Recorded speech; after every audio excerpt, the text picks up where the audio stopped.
ওখানে ফুটেজ আছে, এসে স্যারদেরকে দেখাও। আমি ছিলামও না, বিশ্ববিদ্যালয়েও ছিলাম না ওই দিন।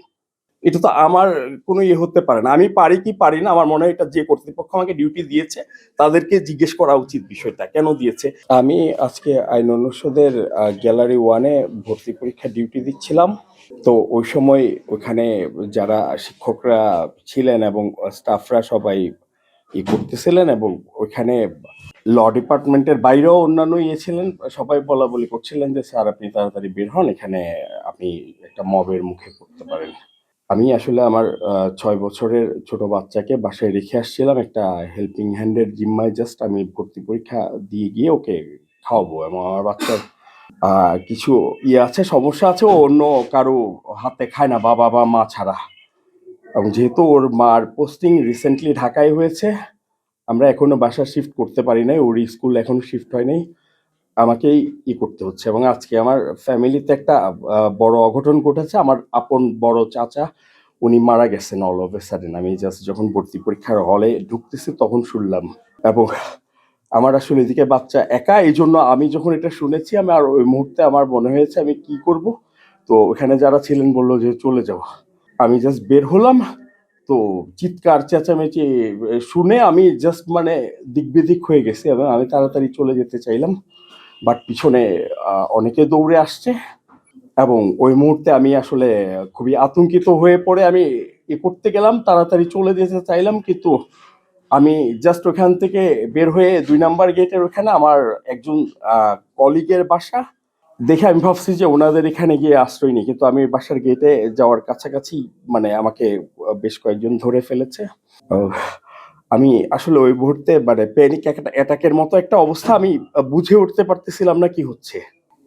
এরপরে আমাকে এখানে নিয়ে আসা হয়েছে, নিয়ে আসার পর আমাকে জোরে সপাট ধরা হয়েছে। এবং এটা ধরে নিয়ে আসা বলতে আমাকে যেভাবে ধরা হয়েছে আই ওয়াজ প্যানিকড, এবং এরপরে আমি আর কিছু করতে পারি না। এখানে এসে স্যারদেরকে দেখে আমি আস্তে আস্তে একটু ধাতস্থ হয়েছি, স্যালাইন খেলাম, করলাম। কিন্তু আমার এখনো মানে প্রচন্ড পেইন হচ্ছে, back pain. First of all July অভ্যুত্থানের সময় আমার কোথাও কোনো ভূমিকাই ছিল না, আমি একদিনের জন্য বের হই না। জুলাইতে আমি কোথাও কোনো কমেন্ট রিপ্লাই কিচ্ছু করি নাই, এবং সেগুলো ফেক। এবং আমার আইডি হ্যাক হওয়ার পরে আমি সেটা জিডিও করেছি যথারীতি থানায়, এবং সেটার কপি তদন্ত কমিটি আমাকে যতবার ডেকেছে আমি এসেছি। এবং এটা এখনো তদন্তাধীন, অধিকতর তদন্ত চলছে। তো একটা মানুষকে এটা তোমরা সবাই জানো, অভিযোগ আসতে পারে, কিন্তু অভিযোগ প্রমাণ না হওয়া পর্যন্ত তাকে তো অপরাধী বলা যায় না। এই ক্ষেত্রে আমি বলবো যে বিশ্ববিদ্যালয়ের রুলস অফ বিজনেসে স্যার এখানে আছেন, সহকারী প্রক্টরের কি একক কোনো ক্ষমতা আছে কাউকে টেক দিতে দেওয়া? এবং সেটা একটা বড় লেভেলের ভুল বুঝাবুঝি এবং ষড়যন্ত্র। আমাকে আমার তখনকার শিক্ষক, এখন যিনি রানিং ডিন মহোদয় আছেন, তিনি আমাকে বলেছিলেন যে এই ছেলেটা আমাদের বিপদে পড়েছে, তুমি দেখো কোনোভাবে হেল্প করা যায় কিনা। আমি জাস্ট এই রুম থেকে ওকে ডেকে ওখানে নিয়ে গিয়েছিলাম, এবং অনেকে মনে করেছে এটা এটা আমি দিয়েছি, এটা কেউ প্রুফ করতে পারবে না। ওর বিরুদ্ধে আমি কোর্টে সাক্ষীও দেই নাই, ওই মামলার বাদীও আমি না। আর যেটা বলা হয় বারবার ২ বছরের জন্য বহিষ্কার, আমি board of residence health and ডিসিপ্লিনের কোনো মেম্বার ছিলাম না, তখনকার রেকর্ড দেখো। মেম্বার ছিলেন তখনকার প্রক্টর মহোদয়, পদাধিকার বলে, এবং ওখানে আমার কোনো অবস্থানও ছিল না। এরা আমি যখন কাজ করেছি তখন এই বিশ্ববিদ্যালয়ের স্টুডেন্ট ছিল, এবং তাদের সাথে এগুলো স্বাভাবিক কমিউনিকেশন, আমি কোনো ধরনের নিষিদ্ধ কমিউনিকেশন করি নাই। কেউ হয়তো বলছে স্যার এটা আপনার কারণে হয়েছে, আমি সুন্দর করে বুঝিয়ে বলে দিয়েছি আমার কারণে হয় নাই। এখন তুমি যদি আমাকে নক করো, আমার সাথে তোমারও নাম্বার থাকতে পারে, কিন্তু আমার কি আদৌ কোনো এরকম ছিল যে আমি কোনো নির্দেশনা দিয়েছি, করেছি, এ ধরনের কোনো ঘটনা ঘটে নাই। ওটা ফেক আইডি না, ফোনটা আমি আমার ফ্যামিলির, আমার যেহেতু ওই ফোনটার চার্জ থাকে না, আমি এটা নিয়ে আসছি। ওইটা থেকে কোনো ধরনের কনভারসেশন করা হয়নি। নীল দল না, এখানে কোনো নীল দল নেই। অভিযোগ রয়েছে আপনি সেখানে ছিলেন, আমি সেখানে ছিলাম না, যদি কেউ প্রমাণ করতে পারে আমি ছিলাম, ওখানে ফুটেজ আছে, এসে স্যারদেরকে দেখাও।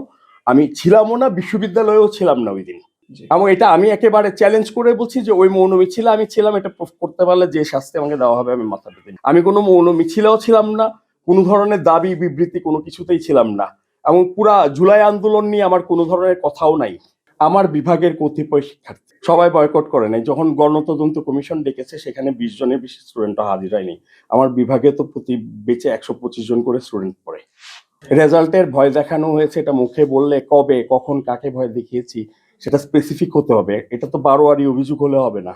এবং আমার বিরুদ্ধে যে অভিযোগ আনয়ন করা হয়েছে, একক হস্তে 198 জনের সিগনেচার দেওয়া হয়েছে এবং সেখানে এমন লোকজনেরও সিগনেচার আছে যারা আমার এক বেশ জুনিয়র সিনিয়র, যাদেরকে আমি কোনোদিন পড়াই নাই। তো তারা কিভাবে আমার একাডেমিক এ সম্পর্কে জানলো? তো আমার বাসায় কারা মানে একটা মানুষের বাসার ভিতরের এ নিয়ে যদি কথা ওঠে, তখন কি ছাত্রলীগ নিষিদ্ধ সংগঠন ছিল প্রক্টরিয়াল বডিতে? সেটা তো তোমরা বিধি মোতাবেকই করো। আমি ওপেনলি বলেছি যে এই ধরনের কোনো ঘটনা ঘটে নাই। এটা যারা বলেছে কাদেরকে নিয়ে খেতাম তারা আসুক। এখন তুমি বাইরে থেকে দাঁড়িয়ে যদি বলো একজনের বাসায় এই হতো, তারা পালাই গেছে, এটা তুমি বললে তো হলো না। একটা মানুষের চরিত্র হনন এইভাবে। স্ক্রিনশট আছে, স্ক্রিনশট যে কেউ বানাতে পারে। আমারও স্ক্রিনশট আছে যে আমাদের গ্রুপে বলছে ওর বিরুদ্ধে এটা করো। এবং এই যে একটা ইয়েতে বলতেছে অমুক পরিষদের নির্বাহী সদস্য, ওই অমুক পরিষদের কমিটির তো কাগজ আছে, তোমরা দেখো আমি নির্বাহী সদস্য আদৌ ছিলাম কিনা।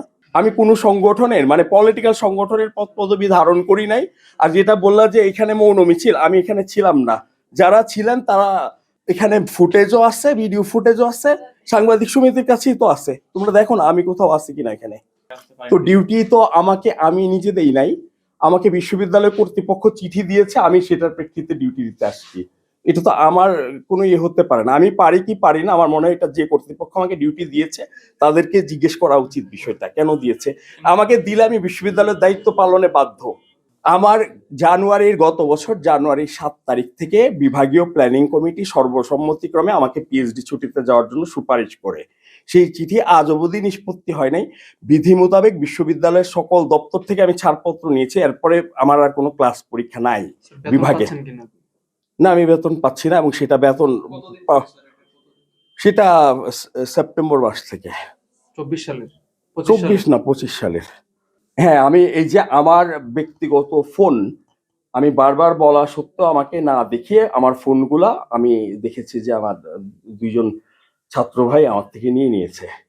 এবং আমি একজন আইনের শিক্ষক হিসেবে, সাবেক বিচারক হিসেবে মনে করি যে এটা গুরুতরভাবে আমার রাইট টু প্রাইভেসি লঙ্ঘন। কারণ উপযুক্ত কর্তৃপক্ষের অনুমতি ব্যতি রেখে কাউকে এভাবে সার্চও করা যায় না, কারো ফোন কখনো কেউ ছিনিয়ে নিতে পারে না।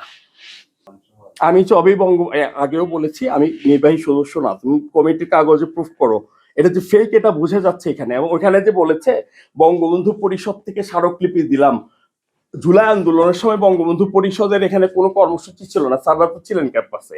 স্মারকলিপি তো দূরের কথা, আমি 2014 পরে মনেও হয় না কোনোদিন বঙ্গবন্ধু পরিষদ থেকে ফুল দিতেও গিয়েছি।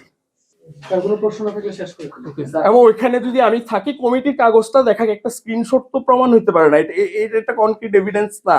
বঙ্গবন্ধু পরিষদ আমি নির্বাহী সদস্য হইলে প্রতিটা কমিটির কাগজ থাকে না, ওই কমিটির কাগজটা কালেক্ট করা হোক, দেওয়া হোক। আর আমি যদি এটা ওয়ান লাস্ট থিং, আমি স্মারকলিপি দিলাম, বঙ্গবন্ধু পরিষদের স্মারকলিপিটা কাকে দেওয়া হয়েছে? নিশ্চয় বিশ্ববিদ্যালয়কে। তাহলে জুলাইয়ের কাগজপত্র তো বিশ্ববিদ্যালয়ে আছে, খুঁজে দেখো কোথাও স্মারকলিপি দেওয়ার ঘটনা আছে কিনা। অবশ্যই মিথ্যা, এটা 100% মিথ্যা। সহকারী প্রক্টর থাকাকালীন আমি ট্যাগ দিয়েছি, মামলা দিয়েছি। আমি একটু মানে সবিনয়ে অনুরোধ করব বিশ্ববিদ্যালয়ের সহকারী প্রক্টর কি মামলা দিতে পারে। এটা আসছে প্রক্টরিয়াল বডির সিদ্ধান্ত কালেক্টিভ সিদ্ধান্ত, স্যাররা বলুক। এবং এই সিদ্ধান্ত ভাইস চ্যান্সেলর মহোদয় থেকে শুরু করে প্রত্যেকের সামষ্টিক সিদ্ধান্ত। আর এই যে বারবার আমি অনেকদিন ধরে দেখছি যে আমি বহিষ্কার করেছি, আমি বহিষ্কার করাতে আমি তো কমিটির কোনো মেম্বারই না। বোর্ড অফ রেসিডেন্সে প্রক্টরিয়াল বডি থেকে একজন থাকেন, তিনি প্রক্টর। আমি ভুল বলছি কিনা তোমরা দেখো, স্যারকে জিজ্ঞেস করো, পক্ষ কর্তৃক প্রমাণ করো এই অভিযোগ আমি কখনো শুনি না। মিথ্যা কথা।